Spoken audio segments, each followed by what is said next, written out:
할렐루야. 옆 사람 축복합시다. 성수가 믿음으로 서십시오. 한 40년 만에 친구를 만났어요. 그때 봤을 때 친구의 모습은 늘 얼굴에 어두움이 있고요. 뭔가 툭 건들면 빵 터질 것 같은 위기가 있었습니다. 그래서 키도 컸고, 그래서 친구들이 함께 어울리면서 늘 그 친구는 조심했고 무서워했어요.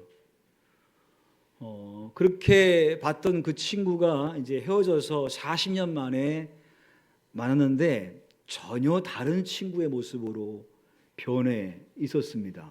말도 잘하고 적극적이고 그리고 하여간 모든 것에 뭔가 통달한다 한 것처럼 말에 같이 동조를 하고 끼어들고, 그래서 속으로 야, 참 많이 바뀌었네. 고등학교 때는 좀 어둡고 뭔가 좀 불만 섞인 모습이었는데 그의 지금의 얼굴은 환하고 밝고 명랑하고 긍정적이고 낙관적이고, 그래서 참 바뀌었다. 그래서 왜 바뀌었을까 하고 얘기해 보니까 이유가 있더라고요. 스토리가 있더라고. 아마 오래전에 한 10여 년 전에 갑상선 암이 발견됐고 후두암으로 전이되어서 암세포가 등까지 전이가 되어서 암센터에서 오랜 시간 동안 몇 개월 동안 병원에 입원해 있었고, 저는 몰랐습니다만은 거의 죽을 뻔했다는 그런 얘기를 해요. 근데 참 감사한 게 지금도 건강하게 살아있고 그리고 일도 열심히 해서 돈을 무진장 버는 것 같아요.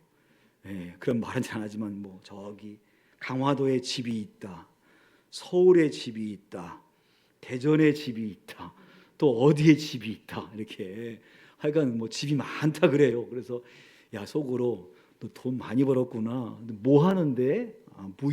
무역업 해. 무슨 무역업 하는데? 우리 요즘 그 우리나라 그 탱크들 폴란드에 많이 팔잖아. 그렇지. 그거 내가 다 날라줘. 그거 다 날라줘. 그 일 한다는 거예요. 뭐 더 긴 얘기 못했습니다만은 이제 그러면서 그가 한번 죽을 고비를 넘긴 다음에 삶에 대한 자세가 바뀌어 버린 것 같아요. 그래서 그렇게 바뀌어 있더라고요. 아하, 그런 스토리가 있구나라고 알았어요. 여러분, 몇 병의 나무가요, 큰 나무가 번개를 빵 맞아 죽지 않습니까? 그러면 식물학자가 가서 그 나무를 잘라본다는 거예요. 이게 수령이 얼마인지, 그리고 그 긴 세월 동안에 무슨 일이 있었는지, 가뭄이 언제 있었는지, 이 나무가 언제 병들었는지, 또 언제 어려움을 당했는지를 이걸 쭉 보게 되어지면 수령을 알 수가 있고 그 시대마다 기후를 알 수가 있다는 거예요. 그 나이테는 그 나무의 스토리인 거지요. 번개를 맞아서 딱 잘린 순간에 그 스토리가 보이는 거예요. 어려움을 당하게 되어지면 그의 스토리가 보이는 거예요. 어려움 당했을 때에 버티는 힘, 어려움 당했을 때에 대응하는 자세, 그 자세가 그의 인생의 스토리를 만들어요. 카이스트 대학에 입학한 아들, 이제 곧 입학을 해야 되는데 그의 겨울에 이제 그가 대학에 입학했다는 소식 듣고 자기 아들 공부시키고 싶어하는 많은 사람들이 전화가 오기를 그 학생한테 좀 과외할 수 있냐고 전화가 막 오더래요. 그래서 아버지가 그 아들이 아버지 나한테 과외가 많이 들어오는데 어떻게 할까요? 묻길래 아버지가 그랬어요. 기왕이면 네 인생의 스토리가 좀 있으면 좋겠다. 그래서 아들아, 네 실력이기 때문에 과외는 언제나 할 수 있어. 근데 말이야, 네가 잘 못해보던 것, 지금 이 시간이 아니면 못할 것을 네가 좀 했으면 좋겠다라고 아버지가 그의 인생 스토리를 위해서 조언을 했더니 그 아들이 택한 게 뭐냐면 갈비집 알바였습니다. 공부 가르치는 건 늘 할 수 있으니까 이럴 때 한번 몸으로 한번 고생을 해봐야겠다 이런 마음 들어서 갈비집 알바를 했다는 거예요. 근데 마침 그 갈비집이 아버지가 아는 집이야. 그래서 아버지가 가서 사장한테 그랬습니다. 사장님, 내 아들 여기 취업한 거 아시지요? 알바한 거 아시죠? 안다는 거예요. 그럼요, 가장 힘든 일을 시켜주세요 라고 부탁했다는 거예요. 가장 어려운 일을 시켜주세요 라고 부탁했대요. 그래서 그 주인이 그분의 아들을 시키는데 뭘 시키냐면 갈비 먹으면 불판이잖아요. 불판. 그렇죠? 막 고기 구우면 막 붙잖아. 이거 막 이거 수세미로 막 닦는 거를 이제 그걸 이렇게 시켰다는 거예요. 그 아들이 그걸 하는 거예요. 막 어깨가 빠질 정도로 아프고 너무 힘들더래. 이제 그러면서 이렇게 봤더니 저 안에서 갈비를 막 구워 먹는 게 너무 맛있어 보이더래. 평상시에 갈비는 주어져 안 먹는 친구예요. 늘 있으니까. 근데 그거 하면서 보니까 그게 너무 먹고 싶고 너무 맛있어 보이더래. 그래서 가불을 해가지고 사장님 제가 갈비 좀 사다 가겠다고 좀 가불 해가지고 달라고. 그래서 갈비를 사가지고 집에 와가지고 엄마한테 엄마 이거 좀 구워줘 하더래요. 그래서 엄마가 구워줬답니다. 근데 그거를 그렇게 잘 먹더래. 평상시에는 주워도 그냥 먹는 둥 마는 둥 하는 친구가 그걸 맛있게 먹더래요. 그래서 아버지가 그걸 보고 짠한 마음이 들더래요. 너 힘들구나. 너 힘들구나. 그리고 기특한 마음이 들더래요. 참 기특하네. 그 마음이 들더래요. 근데 그 아들이요, 갈비를 다 먹고 나서 아빠한테 하는 말이 아빠 갈비집 가면 제발 좀 불판 많이 쓰지 마. 알았지? 이렇게 얘기를 하더래요. 왜냐니까 어떤 분은 오셔가지고 갈비를 드시면 불판을 자주 간다는 거예요. 막 계속 불러가지고 가달라고 하면 너무나 화가 나가지고 그냥 때리고 싶더래. 그 정도로. 그래서 아빠 그러니까 가서는 하여간 그렇게 많이 쓰지 마 아빠 알았지? 이렇게 부탁을 하더래. 그리고 나서 갈비집에 가면요, 식당 가면은 이제 이렇게 반찬을 자꾸 요청하잖아요. 뭐 지금은 거의 셀프지만 그러기 전에 뭐 보통 같으면 불러가지고 아저씨 뭐 알바생 불러가지고 뭐 가져오세요 뭐 달라고 얘기할 텐데 이상하게 이 아들이요 그렇게 안 하더래요. 직접 가서 먹고 싶은 것들을 가지고 와서 놓고 먹더래요. 안 거죠. 고생해 보니까 이게 얼마나 어려운 일인지 이게 알아진 거예요. 경험을 통하여서. 그리고 내가 이렇게 해줌을 통하여서 저 사람이 좀 더 편할 수 있으니 내가 좀 수고스러워도 그렇게 해야 되겠다는 마음까지 그렇게 하더래요. 배려죠. 그렇죠? 여러분 사람이요 성숙하려면 세 가지가 필요합니다. 한 가지는 뭐냐면 몸이 건강하게 잘 성장을 해야 돼요. 그 나이에 맞게 키도 크고 몸도 근력도 생기고 건강할 때에 그를 성숙하다 얘기해요. 또 한 가지는 뭐냐면 지적인 성숙이에요. 그 나이에 맞는 지식, 그 나이에 맞는 경험, 그 나이에 맞는 가치관, 이것들이 학습을 통하여, 공부를 통하여, 경험을 통하여, 관계를 통하여 알아지면 그가 지적으로 성숙해지는 거예요. 그래서 언제 어디 가도 누가 대화해도 대화에 끊임이 없고 같이 공유할 수가 있고 같이 알 수가 있고 이야기할 수가 있는 거예요. 지적인 성숙이죠. 세 번째로 뭐냐면 정신적인 성숙이에요. 근데 이것은요 배워서 알 수 있는 게 아니에요. 느껴서 알 수 있는 것이 아니에요. 직접 경험하고 직접 체험해 봐야만이 정신적으로 성숙할 수가 있는 거예요.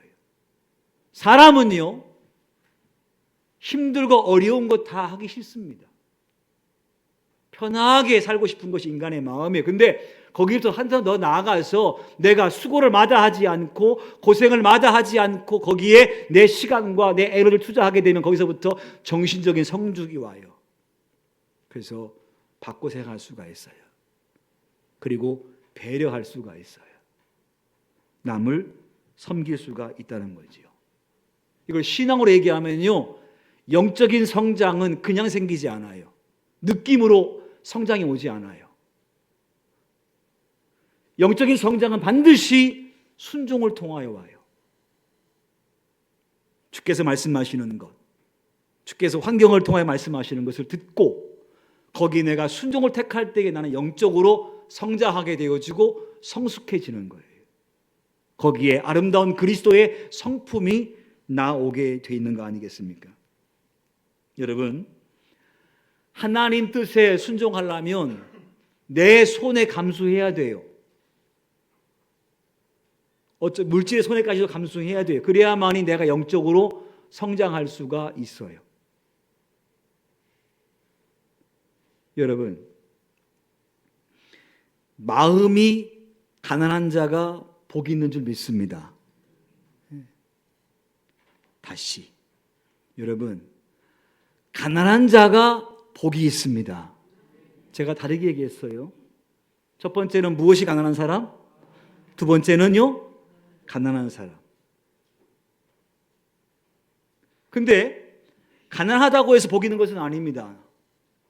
거기서 말하는 그 가난은 뭐냐면 어떠한 상황에도 하나님만을 의지하는 믿음을 가진 사람이라는 뜻이에요. 부자여도 하나님을 늘 바라보고 그분을 의지하는 가난한 사람, 마음이. 가난하다고 해서 그가 결코 겸손하지 않습니다. 어쩌면 가난한 사람이 더 고집스럽고요, 더 완고하고요, 더 힘들게 하는 사람이 많이 있습니다. 그 열등감 때문에 말입니다. 근데 몸소 가난한 길을 택함을 통하여서 늘 주님을 의지하는 사람을 사는 그 가난한 사람은요, 그 마음속에 하나님의 천국이, 하나님을 늘 보는 그러한 삶을 경험하게 됩니다. 그래서 가난하냐 부자가 문제가 아니라 어떠한 상황 가운데에도 하나님만을 의지하고 살아가는 사람이 바로 가난한 사람이고 심령이 가난한 사람이죠. 하나님께서는 우리에게 항상 그래요. 환경을 통해서 뭔가 말씀하세요.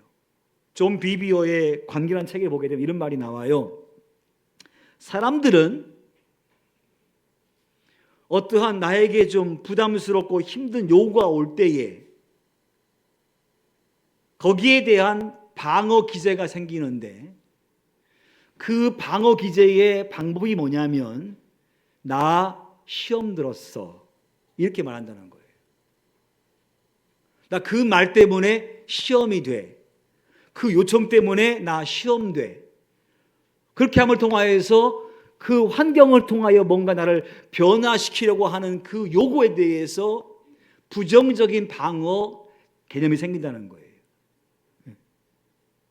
자, 예를 들면 여러분 교회 청소하십시오, 교회 청소에 봉사하십시오 라고 하면 여러분 마음속에 아멘 하신 분이 계신가 하면 나는 시간이 없는데, 물론 정말로 시간이 없으면 그것은 주께서 보셔도 괜찮아요. 내 시간이 충분히 되거든요. 할 수 있거든요. 근데 힘들고 부담스럽고 매이기 싫어요. 그럼 내 마음속에 뭐가 생겨요? 방어 기제가 생기는 거예요. 어떤 경우에는 그러한 요청에 대해서 나 시험 들었어 이렇게 얘기할 수 있어요. 나 그 요구가 나에게 큰 부담이 돼, 나 피하고 싶어, 이렇게 하는 표현을 시험 들었어라고 얘기해요. 자, 예를 든 겁니다. 그것만이 아니라 하나님이 나를 더 성장시키기 위해서 상황과 환경과 처지를 통해서 나에게 뭔가를 말씀하실 때에 나는 그에 대해서 지금의 상황을 지키기 위해서, 지금의 이 편안한 삶을 살기 위해서 나는 방어 기제를 발휘하는데, 나 그거 하기 싫어, 이것을 신앙적으로 시험 들었다고 표현할 수 있거든요. 나 그게 부담돼, 나 시험 되겠어, 이렇게 얘기하거든요. 그러면 나를 키우고 싶어 하시는 하나님의 그 방향에는 같이 부합될 수가 없다는 거예요. 그 시험 든 자가 택한 게 뭐냐면 피하는 거예요. 나 그거 못해, 나 그거 안 해, 에이 나 그만두고 갈 거야, 이렇게 얘기하는 거죠. 그래서 존 비비어는 그러한 거에 대해서 영적인 유랑자라고 표현하고 있어요. 정착하지 못하고 계속 도망다니는 유랑자. 그걸 견디고 이기고 나아가면 거기서 성장이 오고 성숙이 올 건데, 내 부정적인 방어 기제가 발동되어서 영적으로는 크지 못하는 그러한 모습을 가진 사람을 영적인 유랑자라고 표현하고 있습니다. 미국 사회에서 초창기에 동부에 사는 사람들이 서부로 이동할 때에, 서부가 새로운 발전 지역이고 희망 지역, 개발 지역이기 때문에 막 이동할 때에 서부 지역의 첫 번째 도시의 한 곳에 노인께서 앉아 계세요. 그 마을에 들어갈 그 노인을 거쳐 들어가야 되거든요. 근데 한 무리가 동부에서부터 서부로 이동하면서 그 노인을 만나요. 그리고 묻습니다. 노인장, 이 마을은 어때요? 라고 물어요. 살기 좋아요?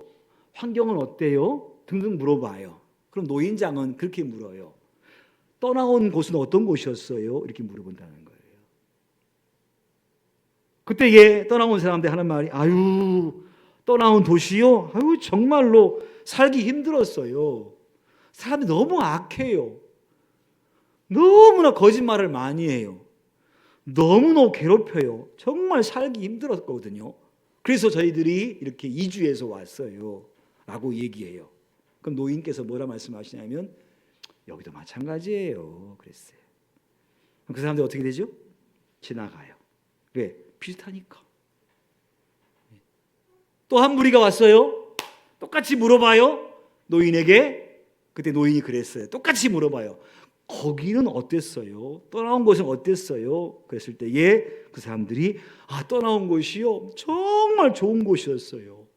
좋은 친구도 많았고 사람의 배려가 있고 관심도 많이 가져주고 도와주기도 하고 늘 돌봐주었어요. 너무나 좋은 도시였는데 우리는 내일을 위해서, 미래를 위해서, 우리 아이들을 위해서 이렇게 이주해 가는 거예요. 여기는 어때요? 라고 물었어요. 뭐라 그래요? 여기도 마찬가지예요. 그렇게 얘기했어요. 그 사람은 거기에 정착을 하죠. 여러분, 이혼한 사람이 재혼을 하면요, 재혼한 사람의 한 60에서 65%가 다시 이혼한답니다.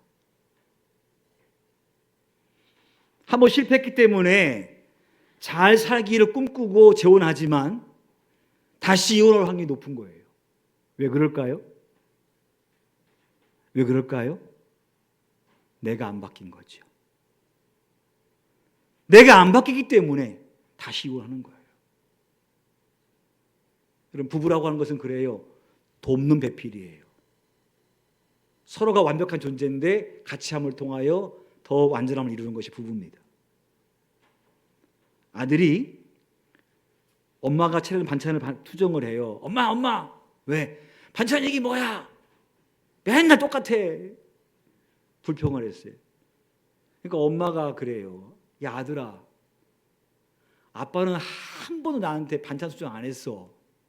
너는 근데 왜 그러니? 그랬어요.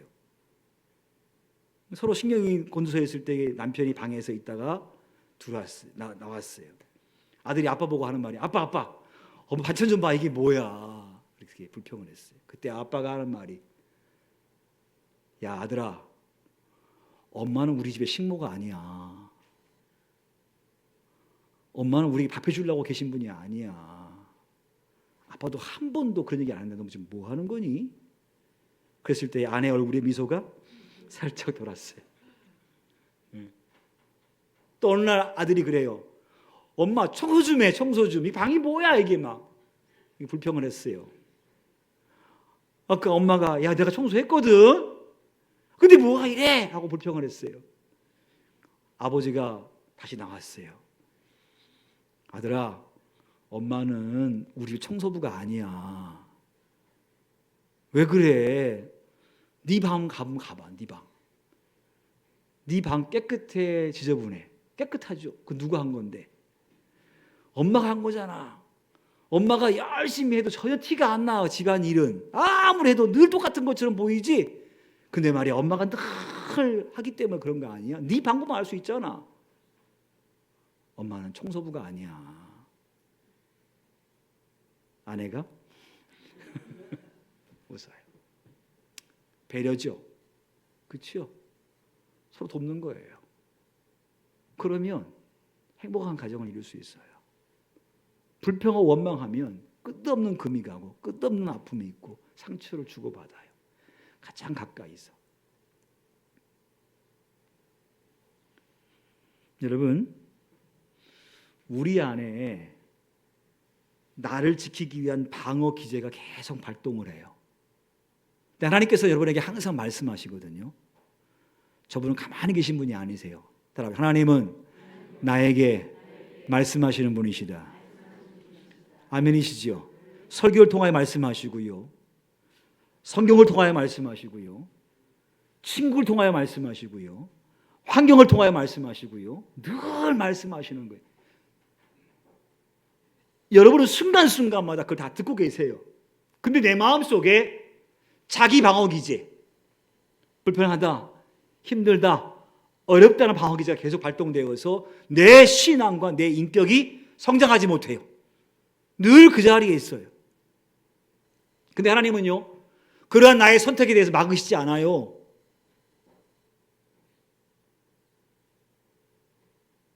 그러한 선택에 대해서 하나님께서 막지 않으신다고요. 막으면 좋겠는데 말입니다. 막지 않으세요.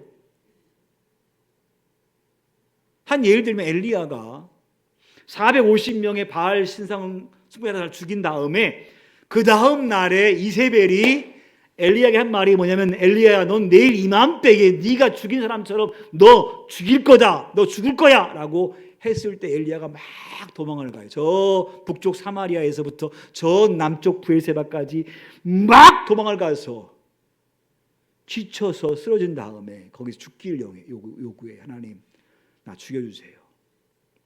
나 힘들어 죽겠습니다. 차라리 죽는 게 낫겠습니다 하고 불평하면서 죽기를 청하고 잠이 들어버려요. 그러면 하나님 입장에서 볼 때에 엘리야 괘씸하죠. 야, 너 어제 내가 너와 함께함을 통하여 그 어마어마한 일을 했는데 너 그 이세벨의 협박이 그렇게 무섭더냐? 3년 6개월 동안 내가 너를 먹였고 입히고 살렸는데 내가 너를 지킬 것인데 왜 뭘 두려워하고 있어? 왜 염려하고 있어? 왜 걱정하고 있어? 나를 믿고 네가 버티고 있어야지 왜 도망왔어? 이렇게 말씀하지 않으세요? 엘리야가 도망간 것은 그랬어요. 열왕기상 말씀 보니까요, 18장 19절 말씀 보니까 그가 그 형편을 보고, 뭘 보고? 그 다음에 자기 생명을 위하여. 뭘 위하여? 자기 생명을 위하여. 이때까지 하나님께서 그의 형편을 지켜 보호해 주었으며 이때까지 하나님께서 그의 생명을 지켜주었거든요. 그러면 이럴 때에 진짜 그가, 이세벨이 아무리 협박해도 그는 하나님 바라보고 버티고 있어야 돼. 맞아요. 그럼 도망가지 않습니까? 근데 막지 않습니다. 하나님께서 죽기를 청해서 자고 있을 때 하나님께 화를 내시지 아니하고 천사를 보내시사 먹이고 재우고 먹이고 재우고 다시 힘을 얻게 해요. 자, 엘리야가 자고 나서 이제 힘이 났어요. 잘 먹어서 이제 쉬었기 때문에 힘이 났어요. 이제 어디로 가야 돼? 여러분이라면 어디로 가시겠어요? 시험 들어 저기 꼬꾸라져 있는데 하나님께서 오셔가지고 널 위로하시고 도와주셔가지고 다시 이제 힘을 얻었으면 어디로 와야 돼? 다시 사명 현장 와야 될 거 아니에요? 근데 엘리야는 어디로 갑니까? 거기서 40일 걸어서 호렙산으로 갑니다. 더 멀리 가는 거예요. 막지 않으세요, 하나님께서. 그리고 나서 호렙산에서 엘리야 하신 말씀이 그래요. 엘리야야, 어찌하여 네가 여기 있느냐? 어찌하여 네가 여기 있느냐? 내가 너에게 힘 주었으면 다시 거기로 가야지 왜 여기까지 와서 있느냐는 거잖아요. 다행스럽게 엘리야가 거기서 하나님 만난 다음에 그 다음 사역을 위해서 다시 이스라엘로 갑니다. 참 다행스러운 일이에요. 회개하고 새 힘을 얻어서 갔으니 참 다행스러운 일이에요. 주께서 끝까지 포기하지 아니하시고 끝까지 인내하심을 통하여서 그로 하여금 다시 삶의 자리로 가게 했으니까 주의 은혜가 참 크고 엘리야에겐 큰 다행스러운 일이에요. 그럼 다른 케이스도 있습니다. 민수기서 22장 말씀 보게 되면 부돌의 발람이란 분이 계세요. 선지자십니다. 그는 미래 일을 봐버리는 분이에요. 그래서 그 시대의 유명한 선지자입니다. 그때에 모압 왕 발락이 발람에게 와서 부탁하기를, 우리 지경에 이스라엘 백성이 와 있는데 당신이 오셔서 저들 좀 저주해 주십시오. 그렇지 않으면 우리가 망할 수 있습니다. 그러니까 오셔가지고 저주해 주세요라고 했어요. 근데 여호와께서 말씀하시기를, 발람아 가지 말아라. 발락 왕이 아무리 많은 돈을 준다 그러고 명예를 준다 그래도 가지 말아라 하고 주께서 이미 말씀했습니다. 근데 발람이 좋은 조건의 제시를 못 이겨서, 돈과 명예의 유혹을 못 이겨서 갑니다. 가서 저주합니다. 이스라엘 백성들을 시험 들게 만듭니다. 결국은 그 발람은 죽습니다. 순종하지 아니하니까 주께서 그를 죽여버리시는 거예요.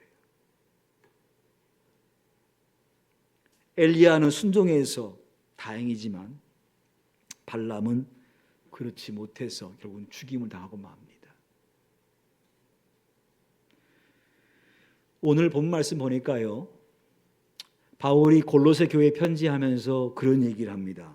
오늘 그가 뭐라 말하냐면 다 같이 한번 3절 말씀을 읽어보겠습니다. 시작. 우리가 너희를 위하여 기도할 때마다 하나님 곧 우리 주 예수 그리스도의 아버지께 뭐 한다는 거예요?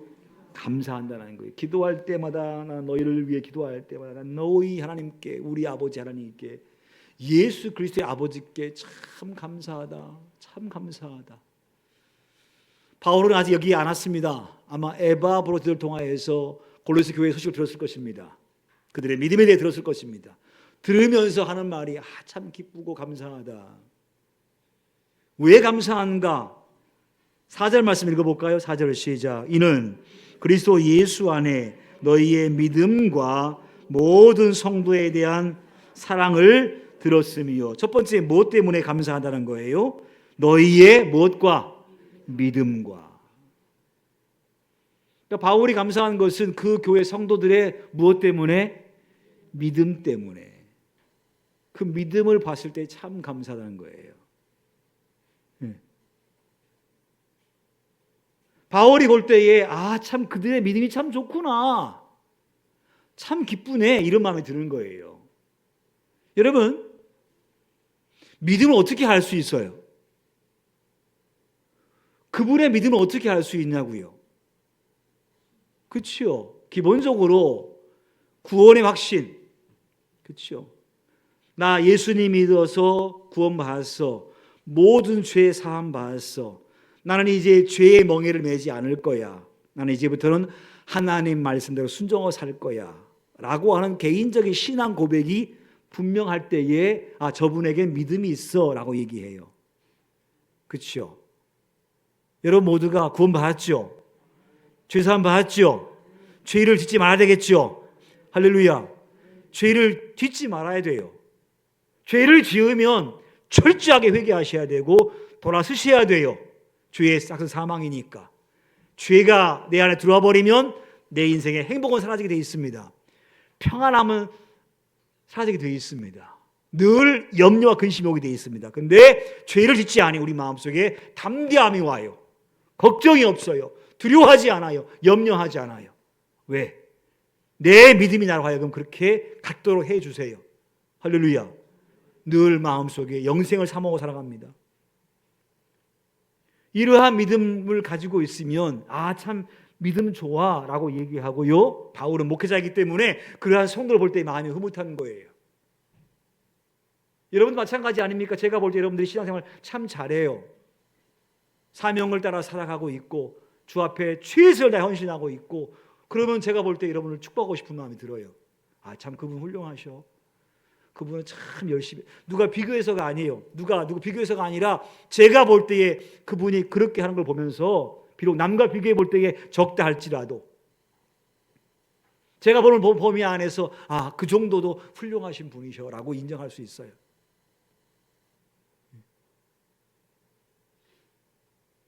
또 한 가지 그분의 믿음이 좋은 걸 어떻게 알 수가 있냐면 4절 끝에 보니까 모든 성도에 대한 뭘 들었어요? 사랑을 들었다는 거예요. 자, 6절 말씀 볼까요? 6절 시작.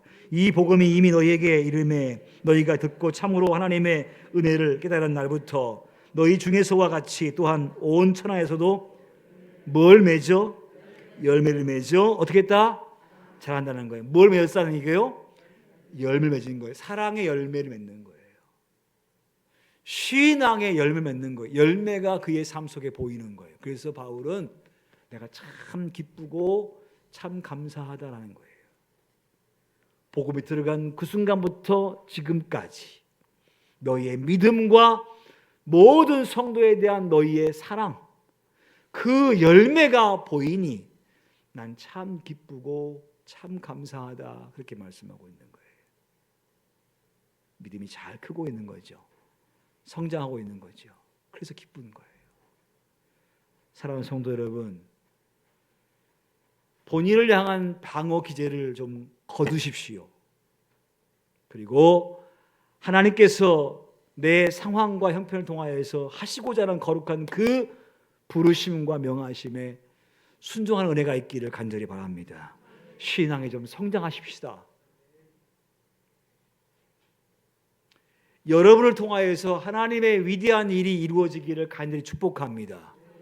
본인만을 위한 인생이 아니라. 제가 서두에 말한 그 친구는요, 돈을 꽤 버는 것 같아요. 그러니까 저 그렇게 많은 집을 샀겠지. 확인한 바는 없지만. 확인한 바는 없어요. 근데 하여간 그 사실을 한다면 돈을 꽤 버는 것 같아요.